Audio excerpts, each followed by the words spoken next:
Boa noite, mais uma noite de live. Estou muito contente de retomar essas conversas que eu comecei o ano passado, em março. Então já fez um ano.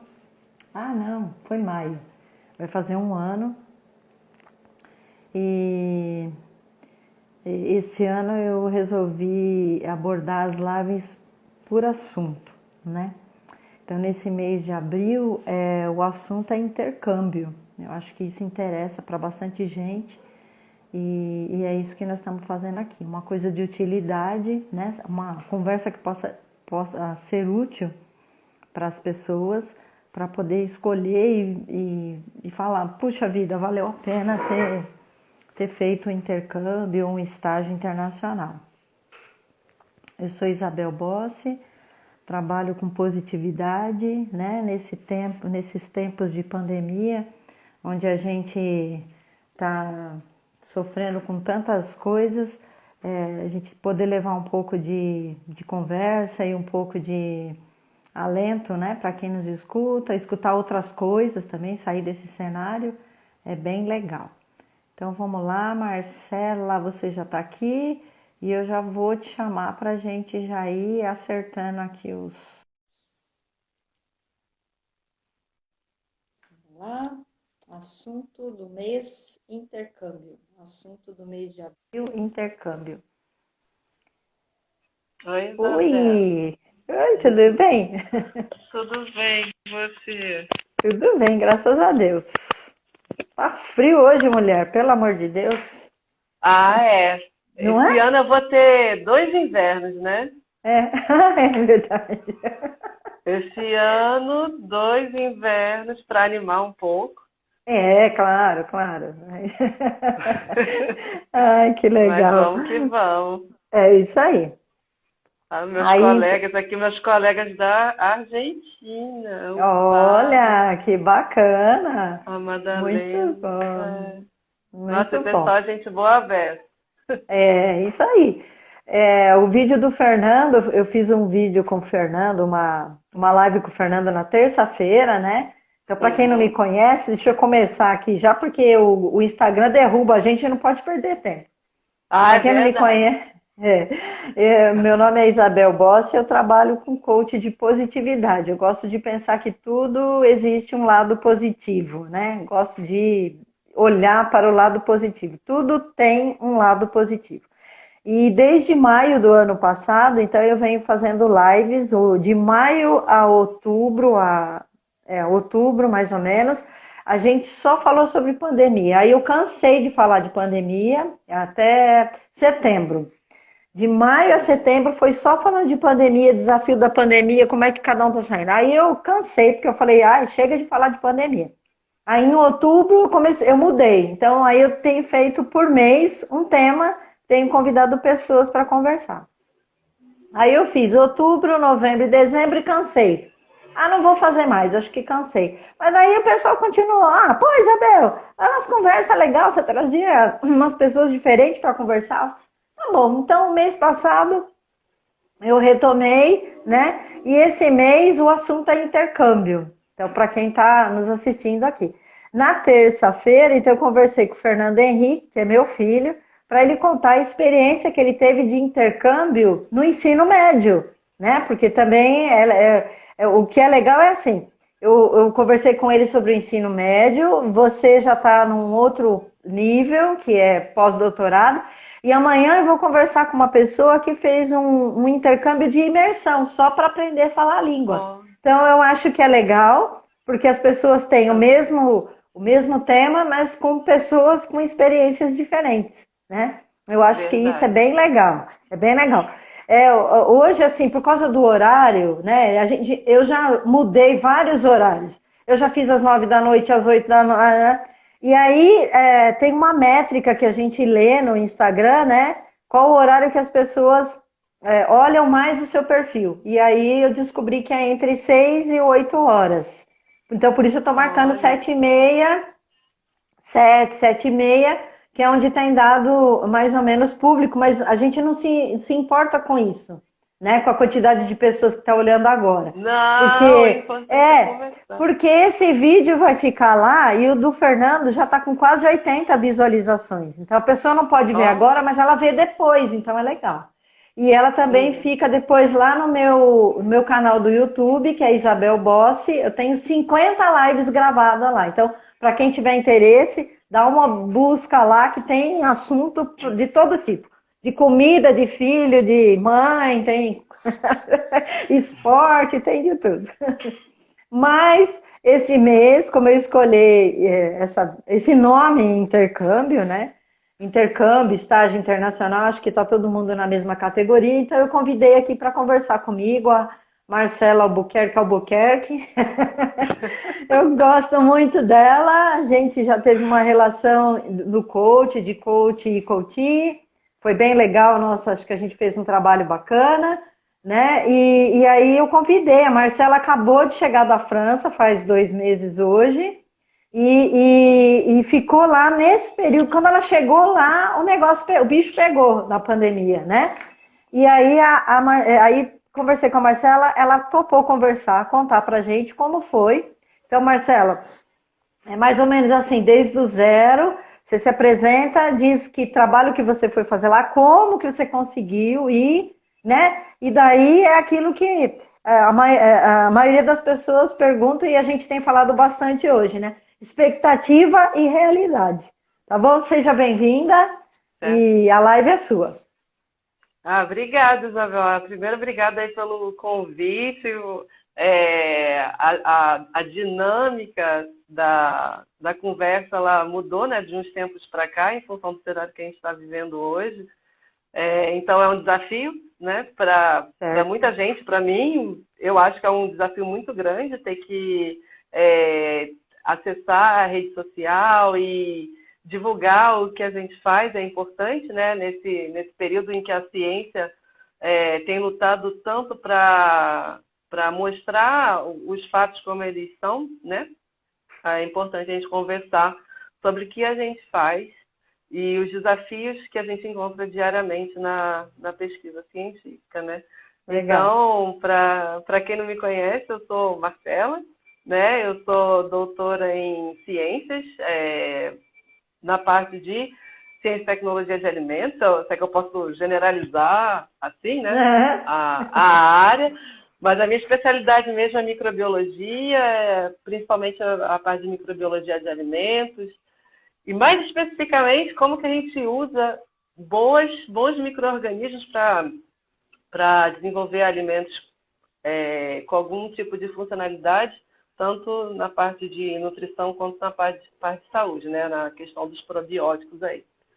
Então, só para fazer uma introdução, o meu interesse pela ciência, ele começou, eu era criança ainda, na 5ª série do colégio, quando eu comecei a estudar a parte de como o mundo se criou, como que apareceu, os planetas. Então, eu falei, nossa, é isso que a minha mãe me perguntou, mas o que você pensa em alguma coisa? Eu falei, mãe, eu acho que eu vou fazer ciência um dia na minha vida. Nem sabia o que era. Mas eu disse que eu Ai, que ia fazer, legal. né? Sempre gostei muito do mundo microscópico.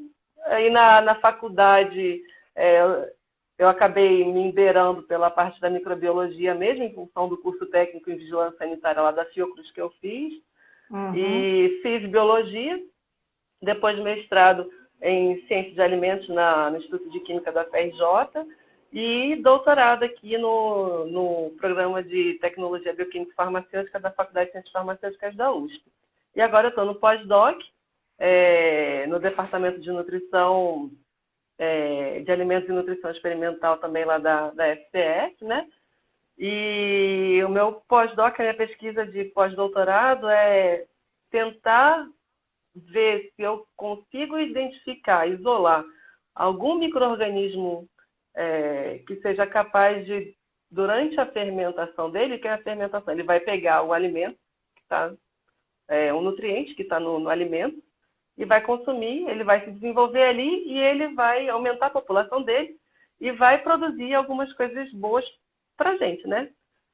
No meu caso, é verificar se eu acho algum micro-organismo que seja capaz de consumir, não consumir, mas quebrar o glúten para ver se a gente consegue tentar, é só um engatinhado, né, aqui, no começo do caminho, tentar verificar se a gente desenvolve um alimento que não cause reação alérgica às pessoas que sejam, que tem algum problema com glúten, né? No meu caso, o meu foco é pessoal celíaco. Tá. Ah, puxa, tem uma prima em Goiânia que tem doença celíaca. Ah, então, o pessoal sofre um pouco porque hoje não tem cura, né? Não tem tratamento. O único tratamento que tem hoje é a questão da não ingestão de alimentos que contenham glúten. Nossa, é uma loucura isso. É complicado porque você restringe o acesso dessas pessoas aos alimentos, né? É mais restrito e hoje já tem muita coisa melhor em termos de sabor e textura, mas ainda tem que caminhar muito, né? Então o pessoal ainda dá uma sofrida aí. Mas aí parte da minha pesquisa de pós-doc foi justamente quando a gente escreveu o projeto, porque o que acontece? Quando a gente vai fazer uma iniciação científica, né, um mestrado, depois a gente faz a graduação, a gente faz a iniciação científica concomitante, a gente faz o mestrado depois, doutorado, pós-doc, e assim vai, né, dependendo do nível que você estiver na pesquisa. Mas para todas essas etapas, a gente tem que escrever um projeto de pesquisa, né? Certo. Que é o que a gente pretende fazer. E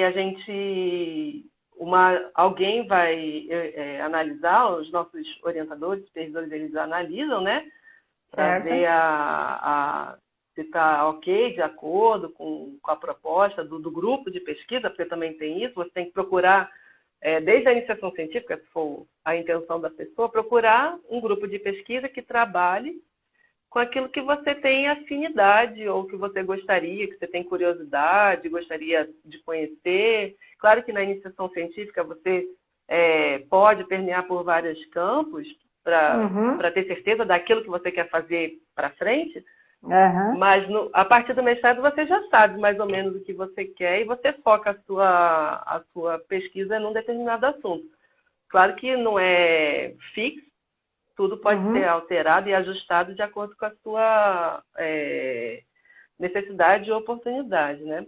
Tá. Mas então, agora, nessa etapa do pós-doc, eu escrevi esse projeto, que era tentar identificar algumas bactérias que fossem capazes de quebrar as proteínas que compõem o glúten, né? Em pedacinhos pequenos, as proteínas do glúten são grandes, e aí a bactéria, a função dela seria cortar essa proteína grandona em pedacinhos pequenos, mas o desafio era, será que a bactéria, ela consumiu o pedacinho pequeno que causa problema nas pessoas? E foi isso que eu fui começar a ver na França. Mas, até chegar na França, tem a burocracia. Eu sou bolsista da Fundação de Amparo à Pesquisa do Estado de São Paulo, a FAPESP, eu tenho um projeto lá financiado por eles, né? E a FAPESP, ela é muito boa agência de fomento, né? Porque ela te dá a oportunidade de desenvolver a sua pesquisa, ela te dá condições para isso, e ela se respalda porque é necessário, é dinheiro público, então ela tem que se respaldar dos gastos que a gente faz. Certo. Mas ela te dá todas as condições para poder ter esse tipo de oportunidade. Claro que no meu caso, eu lembro que na época do doutorado, eu peguei uma época brava, porque eu comecei justamente na época que deu a crise, em 2014, quando suspenderam Ciências Sem Fronteiras e tudo isso daí.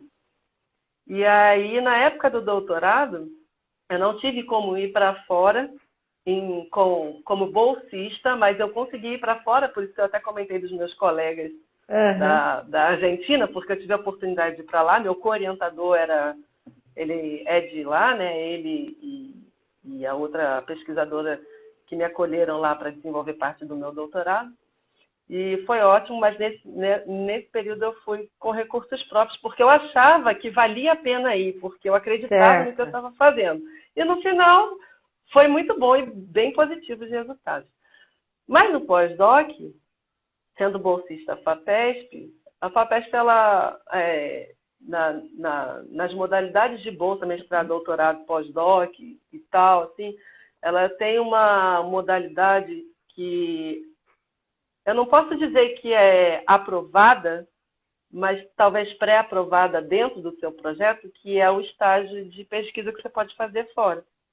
Certo. E aí eu escrevi um outro projeto dentro do meu projeto no Brasil, submeti, a FAPESP aprovou, a instituição francesa aprovou, e aí eu corri atrás de todos os documentos, de visto, de organizar tudo, ver lugar para ficar lá e tal. E aí eu peguei e fui, né?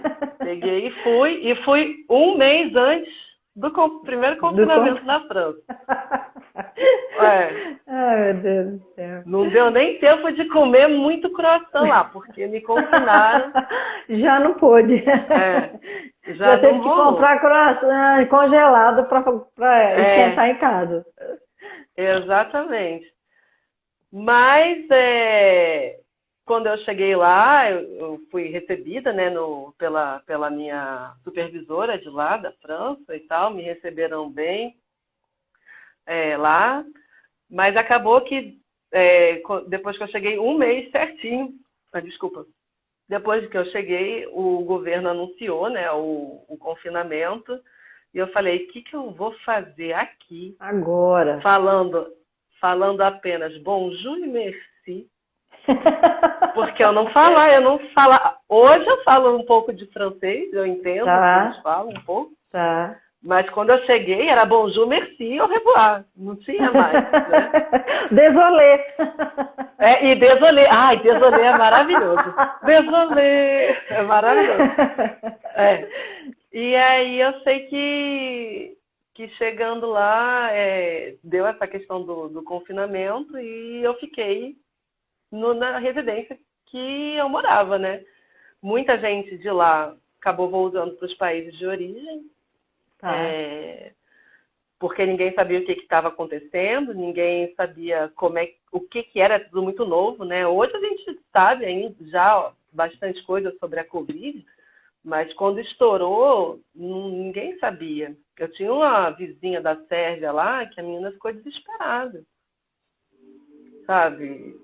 E as pessoas estavam assim. Então lá só tinha aberto mercado, farmácia e hospital, não tinha mais nada, e ninguém na rua. Porque para sair na rua a gente tinha que assinar um documento do governo e não podia se deslocar mais do que 1 quilômetro do perímetro em que você morava. Né? E aí, ok, o que eu vou fazer confinado na França sem entender nada? Né? Não podia ir para o centro de pesquisa lá? Não podia, porque eles fecharam, fecharam tudo, escola, universidade. Eu lembro que no dia que eu voltei, eu pegava o trem, tipo um metrô de superfície para voltar, né, para ir para o trabalho e voltar. E lá, Nantes era a cidade, eu fui para Nantes, uma cidade universitária, e todos os jovens com mala dentro do trenzinho, indo para a estação de trem para voltar para essas cidades, porque não ia ter o que fazer. Tá. Eles fecharam isso. Quem morava próximo lá voltou para casa. Voltou para casa, porque eles deram um tempinho, né, de um final de semana.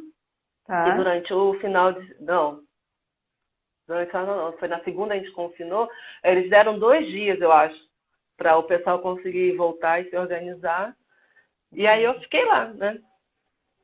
E aí a gente foi resolvendo burocracia, né? Porque não tinha o que fazer. Então, orientando aluno, escrevendo alguma coisa que pudesse adiantar, né? Já fazendo os planejamentos para frente, o que eu vou fazer. E até que o confinamento acabou, parcialmente, né? Com algumas limitações e muita restrição e muita gesto de barreira, eles chamavam, gestos sanitários, né? Os protocolos sanitários que a gente fala aqui, eles tinham muitos lá, e as instituições, elas elas começaram a reabrir as de pesquisa, né? Meio período, e a gente intercalava. Eu ia de manhã e a minha colega tinha uma outra pós-doc lá também, ia de tarde. E assim a gente ia, e eu fiquei assim até o meio do ano. Certo. Não tinha o que fazer, né? E foi uma superação, né? Ficar lá num período tão crítico da história da saúde, e foi uma superação diária lá, na verdade, porque longe de casa, sem falar a língua, graças a Deus eu conheci bastante gente lá, os brasileiros, a comunidade brasileira lá em Nantes é bastante grande, eu tive a oportunidade de conhecer algumas pessoas lá. E também fiz algumas amizades com alguns franceses lá. Foi o que ajudou bastante. Mas eu fui para ficar 6 meses, né? E eu não pude fazer o que eu fui fazer lá, nesses primeiros 6 meses, porque não era possível, né? Por mais que eu quisesse, e isso foi uma frustração, porque você vai para fazer um trabalho, e você não pode fazer o trabalho por conta de um impedimento que não depende de você. De você. E aí, como lidar com esse tipo de frustração?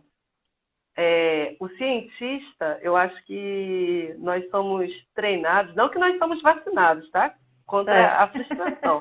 Mas nós somos treinados a lidar com esse tipo de coisa diariamente. Primeiro, por conta da escassez de recursos, às vezes você gostaria de fazer uma coisa e você não pode, porque você não tem o recurso para isso, seja dinheiro, equipamento, mão de obra, qualquer coisa que seja. E aí a gente usa muito da criatividade nossa, né? E quando eu cheguei lá, quando eu comecei a poder voltar a trabalhar, depois do confinamento, eu tive o segundo baque. Que eu levei meus micro-organismos para lá, para fazer o trabalho com eles lá, e chegando lá, eu retestei, né, para confirmar que estava tudo funcionando. Tudo bem? Cadê? E não estavam.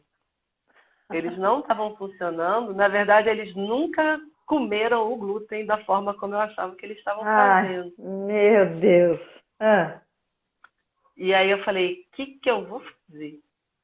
E aí eu comuniquei, né, a minha supervisora aqui no Brasil e a minha supervisora lá na França. Falei, olha, não está rolando, eu não sei porquê, não sei se foi o processo que eu fiz para conservar eles ou tal, ou eles nunca fizeram isso e a gente achava que eles estavam fazendo. Ia fazer. Na realidade, eles nunca fizeram.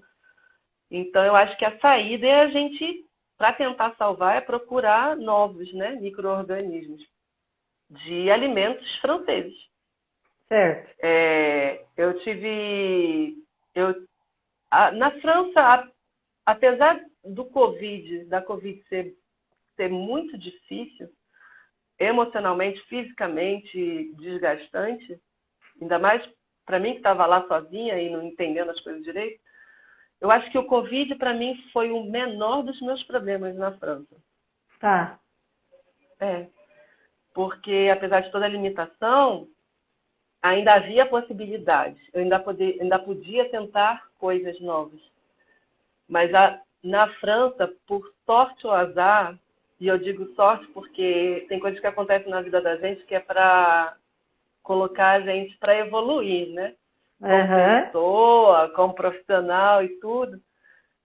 E lá eu tive a sorte ou o azar de encarar duas coisinhas que às vezes acontecem, né? Aqui no Brasil, eu já passei por isso, e acredito que muita gente passe, que é a questão do machismo e do assédio moral. Então, quando eu vi acontecer, eu falei, o que eu vou fazer? Eu preciso fazer o meu trabalho. E essas duas situações não estavam me permitindo fazer o meu trabalho. Porque as pessoas, eu não sei, não é todo mundo, mas quando a gente vai para outro país, as pessoas acham que nós brasileiros somos mão de obra.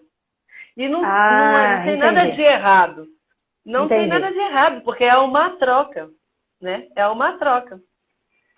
Mas esse foi uma questão que eu tive que enfrentar lá. Graças a Deus, a rede de apoio lá ajudou bastante e eu consegui achar novos micro-organismos.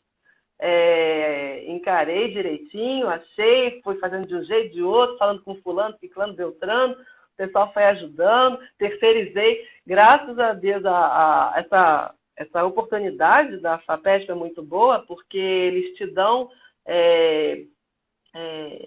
um orçamento, não, como dizem orçamento, não. Eles te dão não é orçamento, eles te dão um dinheiro, um dinheiro que você pode utilizar para contratar serviços para fazer. Então, eu contratei serviços analíticos, o que me ajudou muito também lá. E assim eu fui, aos pouquinhos, da forma como eu podia. O pessoal de uma outra instituição lá me ajudou bastante também, me acolheu para pegar a firme, foram ponta firme comigo, me deram todo o apoio técnico lá também para desenrolar essa pesquisa.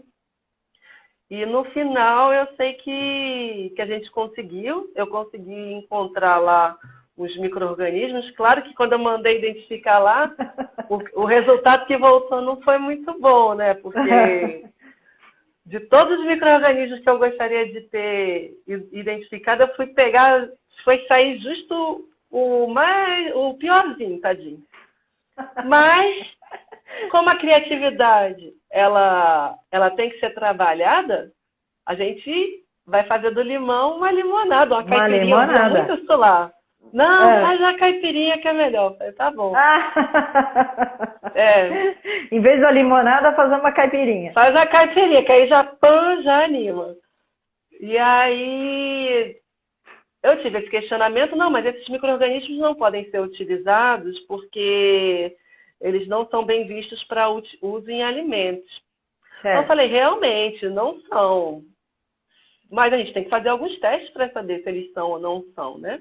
Certo. E aí eu consultei um especialista de uma multinacional muito importante da minha área, porque eu cheguei para ele, perguntei, fulano, eu estou com esses micro-organismos aqui, eu acho isso, isso, isso. O que você acha? Ele falou, você já tem a resposta, é isso mesmo. Eu falei, então tá bom. E aí eu voltei e comuniquei, olha, gente, eu acho que dá, vamos insistir. Por mais que a gente não use o micro-organismo, ele tem a sua funcionalidade. A gente não precisa usar ele propriamente dito, mas a gente pode estimular ele a produzir alguma coisa para a gente usar para o que a gente quer, né? E aí eu sei que no final eu consegui fazer uma caracterização deles, identificar eles, e eu vi que eles conseguiam quebrar as proteínas do glúten em vários pedacinhos. Olha! E que eu tinha 10, alguns deles in vitro quer dizer o quê? Que são em condições que a gente simula no laboratório, né? Não é que acontece no corpo da gente. Daí é outra coisa, a gente tem que ir para o estudo clínico com animais ou seres humanos, primeiro animais, né? Depois seres humanos.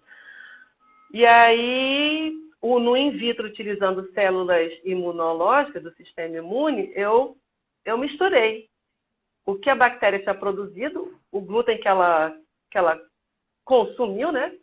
Com as células do nosso sistema imune, né? Não células, mas com as células do nosso sistema imune.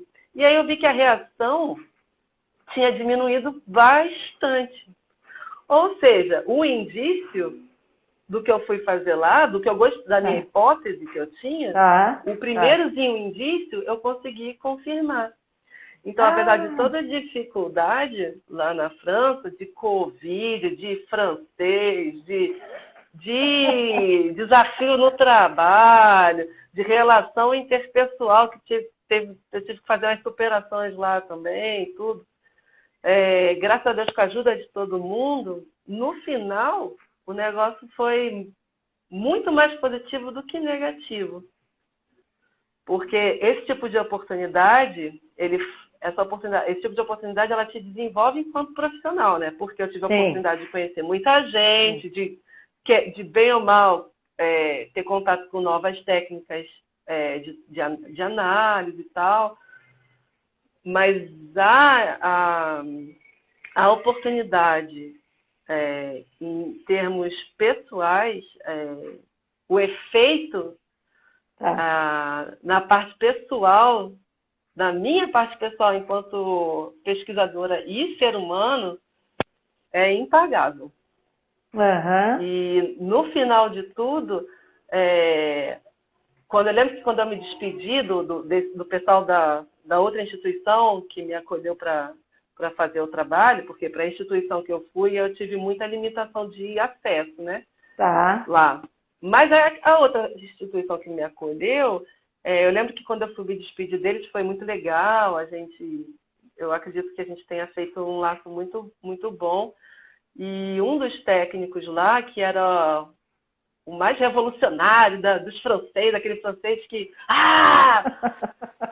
Mas muita gente boa, me tratou muito bem durante todo o período. Eu fui agradecer a ele, ele falou assim para mim: Marcela, eu espero que você tenha aprendido uma coisa muito importante aqui, que você tenha aprendido muitas coisas, mas sobretudo uma que é muito importante. Eu falei: não, aprendi muita coisa, foi muito bom e tal. Aí ele virou para mim e falou assim: então, eu espero que você tenha aprendido que a coisa mais importante na nossa vida não é o nosso trabalho. O nosso trabalho é um meio para viver. Mas você não pode... Ele não é a coisa mais importante da sua vida. A coisa mais importante da sua vida é a sua saúde, são os seus amigos, a sua família, é o que você faz que te faz feliz. É isso que é importante. Então, eu espero que você volte para sua casa com esse aprendizado. Porque lá, a rotina de trabalho deles não é super loucona igual a nossa aqui. Diferente. E esse foi um baque grande para mim, porque a gente aqui está acostumado a pegar e vai. Tá. Vamos fazer, não tem tempo ruim, vamos. E é isso, lá não. Lá eles são um pouquinho mais desacelerados, o que eu não acho que é negativo, eu acho inclusive que é muito positivo, e no final a conclusão que eu cheguei é que será que esse tipo de vida que eu levo na pesquisa científica no Brasil deveria ser realmente assim? Porque, por exemplo, eu não tenho férias desde antes do meu doutorado. Será que está certo isso? Porque a gente se culpa muito. Não, eu não posso tirar férias, eu não posso descansar, eu tenho que produzir, eu tenho que ser produtiva, eu tenho que publicar. Porque Entendi. a métrica de avaliação no Brasil é publicação. Certo. Entendeu? E aí como que a gente vai equilibrar a produtividade, mas com a vida que a gente precisa viver? Então, esse foi o grande aprendizado que eu tive na França. Entendeu? Que bacana! Que coisa legal, né? Acho que nesse período que você ficou lá, a gente fez alguns vídeos, a gente conversou, né? Você até mostrou sua casa lá, olha, eu moro aqui, ali e tal, né? E a gente procurava, sempre que eu me lembrava de você, eu mandava uma mensagem, alguma coisa, e por causa dessa rotina doida, assim, né? Eu acho que a gente precisa olhar melhor para isso. Acho que você deixou uma mensagem bem importante aqui, né? Quando o Fê foi lá para os Estados Unidos, os primeiros 15 dias eu chorei todo dia, porque eu entrava no quarto dele, não tinha nada, não tinha uma roupa, porque ele foi para ficar 9 meses, ele levou absolutamente tudo. Até o cachorro não entrou mais no quarto dele, né? Então, assim, eu vou falar como mãe, né? Como mãe, a gente tem um sentimento. E aí, quando a gente vê os outros filhos indo, né? A gente compartilha disso. Eu fiquei pensando na sua mãe, né? Apesar de vocês não morarem com ela, mas é uma situação assim, não mora com ela há um tempo, ok. Mas é aqui, ela está aí no Rio de Janeiro. Qualquer coisa, um avião, 45 minutos você está lá. 45 minutos está lá. 45 minutos você está lá de avião. o Fernando agora mora em Rio Claro. 2 horas de carro, a gente está lá. Mas quem está fora do país não é assim, né? E E, quantas superações você teve, quantas angústias, quantas decisões, né, coisas você teve que segurar, quantas barras você teve que segurar sozinha, né? foi. Você podia Não tinha como compartilhar assim, voltar. assado, tal, mas lá você estava sozinha, né? Tava. E teve que superar isso. E fez a pesquisa andar. Olha que legal. Eu acho que isso que você está falando é o máximo da nossa positividade. É o máximo, porque, né, você tinha a opção de correr ou ficar lá, né? Então, assim, não deu certo. Exatamente. A gente teve situação de aluno no começo do ano passado que a gente comprou a passagem de ida, o aluno ficou 15 dias para onde ele foi e pediu para voltar. Então, eu lembro que teve uma aluna, pelo menos, eu sei que ela voltou. Eu sei que alguns nem chegaram a sair, né? Não, não foram, É. né? Hoje, Então você superou uma barreira aí, né? não, mas eu lembro que eu não tinha, porque com a FAPESP é mais travado um pouquinho, porque você depende de informar alteração de alguma coisa no seu trabalho, eles precisam avaliar e aprovar ou não, para você Para tomar a depois você decisão do tomar que a você vai decisão. fazer. Exatamente. Você não Tanto tem nenhuma que, autonomia. não, não.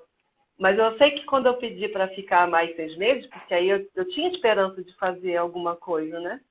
E eles aprovaram, eu consegui trocar a minha passagem, a agência de viagem, porque a sorte foi que eu comprei com a agência de viagem, porque aí eles Ah, me respaldaram nesse esquema de troca, não troca, troca, não troca de passagem aérea. nossa, É, é, agência é muito bom. é. Segura aí. Tem gente que gosta de comprar da companhia direto. Ok, mas uma agência intermediando especificamente esses momentos, eu acho que é muito importante. Quando o Fernando foi, depois de 9 meses, eu e a Maria Paula fomos buscá-lo, né? Pois a agência de Uhum. passagem colocou a gente no mesmo voo da volta. Era uma coisa Ó, que tá a gente não vendo? ia conseguir. Então ele É foi verdade. sozinho, comprou a passagem de ida e volta, mas na volta eu fui daqui com a Maria Paula e voltamos no mesmo voo que ele. Então o respaldo Olha, tá da vendo? agência. Da agência. Isso fica a dica para o pessoal, até por conta depois de prestação de contas, porque a gente tem que Isso. prestar. O dinheiro não é meu, o dinheiro é do Estado de São Paulo. O Estado de São Paulo estava Uhum. financiando o meu trabalho lá. Então, é justo e correto que a agência, a FAPESP, ela cobre para a gente prestar a conta disso tudo. Mas eu sei que eu troquei o voo e depois, no final, quando eu voltei mesmo, agora 2 meses atrás, deu a bomba da variante. E aí todos os voos estavam cancelados. Eu Ah, conseguia meu sair da Deus. França, mas eu não conseguia voltar para o Brasil. A Certo. única, a única companhia que estava fazendo França-Brasil era a Air France e o meu voo era Latam. Tá. E eu sei que a agência de viagem ajudou muito, pedindo, né, solicitando junto com a Latam que me pusesse no voo da Air France. Air Senão eu France. teria que entrar em contato com a FAPESP para pedir, pelo amor de Deus, que autorizassem ou alterar a vigência do meu retorno. Ia ser uma complicação danada. Graças a Deus deu tudo certo, né? Mas foi aquilo que você falou, assim, a gente está lá, a gente está sozinho para resolver tudo que você imagina. Desde aqui não tem, não tem um, não tem um apoio. É, eu acho que isso não uma reclamação, mas seria um desejo de todos nós, enquanto alunos ou jovens pesquisadores, já no pós-doc, né? Aham. Que fomentados por alguma agência que tivesse um apoio, tipo, jurídico, sei lá, alguma coisa nesse sentido, que orientasse a gente, porque a gente resolve tudo, o visto, os bilhetes, onde vai ficar, se dá algum problema, a gente vai com seguro de saúde, porque se acontece alguma coisa a gente está coberto, e comigo Tá. aconteceu, né? Tá. como eu renovei para ficar mais 6 meses, eu precisava fazer uma intervenção no hospital, e aí o seguro ajudou que eu fizesse. Mas, no geral, eu não tenho o que reclamar, porque o saldo positivo foi imensamente maior do que o negativo. Eu sei que quando eu estava lá, no auge da dificuldade, do desafio, tipo, o que eu vou fazer, o que eu vou fazer, eu só lembrava do meu avô: olha, não existe problema não, existe solução, então vamos procurar a solução, a gente resolve o problema. Eu falei: então tá, então vamos resolver isso, né? Só que nem todo mundo tem esse mesmo ponto de vista. Certo. E aí entra a resiliência. Eu acho que nós da ciência, quando a gente, tanto no país ou como quando a gente vai para fora, a gente precisa ser muito resiliente, porque a montanha é alta, é íngreme, e a gente pode balançar para desistir. Mas a vista é linda, né? Quando chegar lá vale a pena, né? A vista é linda. E eu não me arrependo de nada, eu faria tudo de novo, porque é o que eu sei fazer, é o que eu me preparei a minha vida inteira para fazer, e de um jeito ou de outro eu vou seguir nessa vida até quando me for permitido. Que bacana. Né? E aí, assim, agora eu quero saber, você conseguiu esse resultado lá, né? E com esse resultado lá, você continua o seu trabalho aqui no Brasil, é isso? Como que é? Eu continuo porque o meu contrato, né, com a FAPESP, ele vai até outubro desse ano. Então, eu tenho ainda que fazer algumas coisas, até para complementar o trabalho que eu fui fazer lá, né? E muito legal também, porque lá eu tive a oportunidade de orientar 2 alunas lá do curso de Engenharia de Alimentos.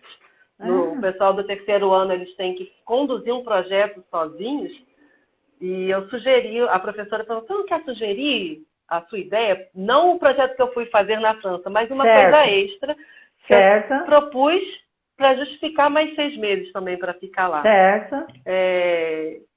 Mas não foi para a FAPESP aprovar, eu só propus e tal. A professora perguntou se eu queria, eu propus, as 2 alunas escolheram a minha proposta e nós trabalhamos juntas. Eu, as 2 alunas francesas lá da Engenharia de Alimentos, essa professora lá da outra instituição, né, onde eu acabei trabalhando mesmo, e o professor de lá também dessa instituição, que me recebeu, que me acolheu para trabalhar lá. Aí, no final, além dos resultados que eu corri por fora para resolver do projeto que eu tinha proposto, eu consegui outros resultados da nova proposta que eu fiz com essas meninas do curso de Engenharia de Alimentos de lá. O que foi super enriquecedor, porque a forma de trabalho é completamente diferente. Eu aprendi muito com eles lá. Muito, muito, muito. A organização deles é diferente. A condução, as reuniões, eles têm reuniões científicas periódicas. Foi muito bom mesmo, viu? Dá para aplicar isso aqui? Com certeza. Tendo a oportunidade e as pessoas acreditando no que é possível, dando uma oportunidade, sim, tem muita gente boa. O pessoal valoriza muito o internacional, mas nós aqui somos muito bons, muito bons. E quando o pessoal descobrir que nós somos bons, vai ver o tempo que perdeu achando que não era. Que legal. Fala do livro. Aí, quando eu estava lá, né? Tá fácil aí para mostrar? Tá. Um pouquinho antes de eu confinar, eu tive a satisfação de ter o livro publicado, né? Que eu comecei a edição dele em final de 2017, 2018, início de 2018.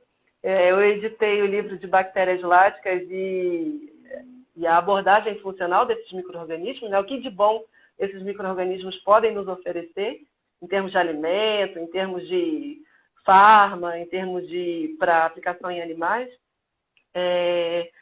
E eu editei esse livro junto com o meu co-orientador da Argentina, né, o Dr. Jean-Guy Leblanc, a doutora Alejandra de Moreno, também ambos lá do Centro de Referência para Lactobacilos, lá em Tucumã, na Argentina, e a minha colega, a Raquel Vedani, que foi minha colega pós-doc lá na época do doutorado, né? Sem eles, esse livro não tinha saído, e ele foi publicado em fevereiro, no final de fevereiro, e aí o pessoal da editora me mandou ele, eu estava lá ainda. Que legal. E aí eu recebi. Que bacana. Com as bactériazinhas, né? É isso aí. Olha que coisa bacana. E aí a gente vai deixando um pouquinho, né? A gente vai plantando e a gente vai espalhando as sementinhas e vai cultivando e deixando para alguma coisa, alguma contribuição do que eu aprendi para as pessoas, né? Porque eu acho que eu lembro que uma vez você me perguntou qual que era o meu... como é que era o nome, Isabela? Não era propósito.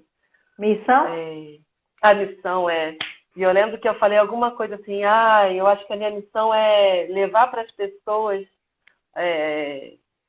um conhecimento, espalhar por aí o que eu aprendo, dividir com as pessoas, alguma coisa nesse sentido. E eu acho que sim. Porque conhecimento guardado não adianta de nada, né? É isso aí. Então, a gente tem que espalhar por aí. E ele tá aí já nesse livro, né? Tá aí. Isso aí já vai ficar para a vida toda. Ai, que legal. Nossa, que bacana. Você quer falar mais alguma coisa? Não. Eu espero que eu tenha contribuído aí de alguma forma com a minha experiência, né? Meio que uma experiência meio turbulenta nesse ano de pandemia, de vai, não vem, aí fecha, não fecha a fronteira, pode, não pode voltar, não pode ir, não pode vir, e confina e desconfina. É verdade, verdade. Mas eu espero que todos estejam bem, seguros, familiares e continuem se cuidando, porque o que a gente viu é isso, né? O distanciamento. Infelizmente, o distanciamento social tem que ser realizado. É o que segura. E a cachorrinha, como é que ficou? Ela ficou aqui e ela com a outra, né? Porque veio... Gente, o nome da cachorra é Pipeta. O que será, né? Ela ficou aqui, tadinha. Ela e a outra, né? A irmã dela, que chegou depois. Um dia antes de eu viajar, chegou a outra, né? A irmã dela. E aí elas ficaram aqui, eu sei que quando eu cheguei, nossa, a cachorra parecia que ia ter um ataque. E me cheirava. Eles ficam com saudade, é muito legal. E você tem uma coisa bacana também, que você falou que a sua mãe foi te encontrar no aeroporto, não foi isso? Sim, porque que acontece? Como foi um arranjo que a agência de viagem fez, da Latam e passou para um voo da Air France. E aí até tinha voo Paris, São Paulo direto pela Air France. Mas como foi a Latam que ajudou, né? Porque ela não podia me trazer. Então ela me passou para a outra. Então a outra me levou para o Rio de Janeiro. Aí lá eu tive a oportunidade de encontrar com a minha mãe. Eu falei, mãe, mas você tem certeza, não sei o quê, o corona. Não, eu vou para te ver. Aí eu falei, tá bom. Ela chegou lá, eu pude ver minha mãe. A pena que eu não pude abraçar ainda, né? Porque o negócio estava complicado. Para voltar, eu fiz o teste, né, de PCR, porque era obrigatório e tudo. Para entrar no país, a Anvisa pede também exige lá um documento. Mas eu encontrei com ela e foi um abraço, um carinho, né? Um quentinho. Né? Depois de tudo que eu passei lá. Depois de tudo que você passou, quando você chegou aqui, né? Para quem não sabe, a Marcela mora em São Paulo, mas a família dela é do Rio de Janeiro, e ela fez escala lá no Rio, nesse voo de volta, e a mãe dela deu uma escapada e foi resgatar ela lá. Se viram assim? Ela ficou lá, eu acho que uma hora e pouco, 2 horas no máximo, que foi o tempo da minha conexão. E pronto. E aí a Marcela voltou aqui para São Paulo e está aqui sã e salva com a gente. E aí a gente não podia perder, né, de conversar agora, de contar essa experiência para isso aqui ficar gravado. E como você falou, tá o seu livro, tá a sua orientação lá na França. Tenho certeza que ficou uma porta meia entreaberta lá, eu não sei, Ah, né? ficou. Uma porta. A gente nunca fecha as portas, né, Marcela? Acho que a gente nunca deve Não, fechar. Ficou uma não. porta entreaberta. A Marcela é uma pós-doc muito competente. Eu conheço ela há vários anos, aqui trabalhando no centro de pesquisa. Eu falo bastante aqui do centro de pesquisa, né? E tenho o maior orgulho de trabalhar lá. Acho que é um baita de um lugar que ainda as pessoas não conhecem muito. Por isso eu tenho falado É. bastante e trazido pessoas aqui para Mas falar dele. em toda oportunidade que eu tive de falar lá, e eu participei como palestrante em uns eventos internacionais, né, durante esse período de pandemia lá na França, e até nas instituições onde eu estava, eu sempre falava, gente, eu estou na Faculdade de Ciências Farmacêuticas, mas eu faço parte como pesquisadora do Centro de Pesquisa em Alimentos, que também é da USP.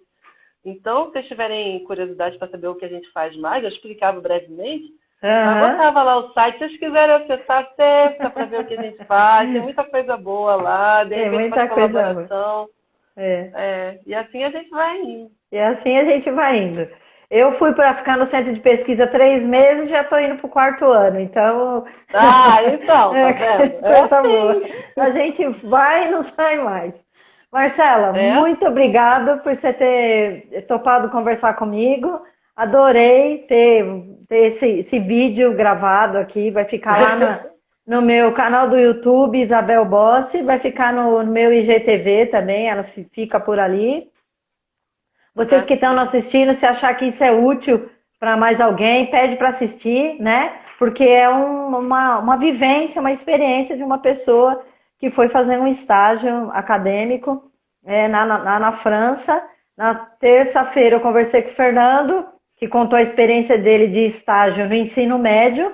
Ele foi para fazer o terceiro ano do ensino médio. Geralmente, os alunos do ensino médio vão no segundo ano e terminam o terceiro aqui. O Fernando terminou Ah, lá. Então tem uma diferença depois da convalidação, tudo. A gente explica tudo isso uhum. no vídeo. E amanhã eu vou conversar com o Cleberton Reis. O Cleberton fez uma imersão na Inglaterra. Ele foi para aqueles intercâmbios para falar a língua, né? Ele tinha acabado Ah, de isso é se muito bom. formar, né? Ele tinha feito um curso de inglês, fez lá o top curso, e aí ele foi ficar alguns meses na Inglaterra.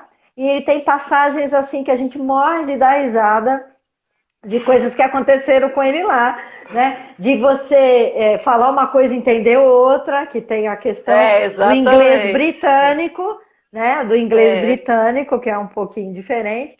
Então, amanhã, às 19h30, eu vou conversar com o Cleberton Reis. Quem tiver afim é só vir aqui no meu canal. Marcela, super obrigado, tá bom? obrigado Foi você, muito Isabel, bom, por tudo, tá? viu? Obrigado E mesmo. vocês que ficaram aqui com a gente, obrigado também. Até mais, espero vocês amanhã. Tchau. Tchau, tchau.